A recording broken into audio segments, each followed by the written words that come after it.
কিভাবে তাড়াতাড়ি চলে যায় তাই না বলো। এই তো এলাম, দেখো আবার যাওয়ার দিনও চলে এলো।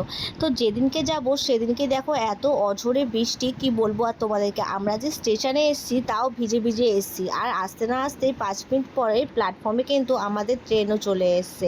আর ট্রেনে উঠেই দেখো কি জোরে বৃষ্টি পড়ছে। আমার তো এই ওয়েদার ছেড়ে মালদার ওই ওয়েদারে যাওয়ার কোনো ইচ্ছাই ছিল না, কিন্তু কি করব, কিছু কারণবশত যেতেই হচ্ছে, কিছু কাজও ছিল আমার তাই।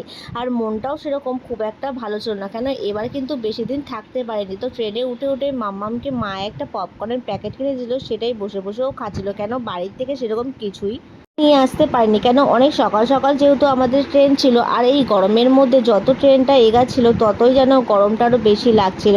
আর ট্রেনের স্পিডও কিন্তু খুব একটা কম ছিল না, খুব ভালোই ছিল, হাওয়াগুলো যখন ঢুকছিল ভালোই লাগছিল কিন্তু। আর মাম্মামকে দেখো এখানে ওর পুতুল নিয়ে খেলছে, আর মা এখানে একটু নুডলস বানিয়ে দিয়েছিল মাম্মাম আর আমার জন্য, সেটাই বসে বসে আমরা এখানে খাচ্ছিলাম।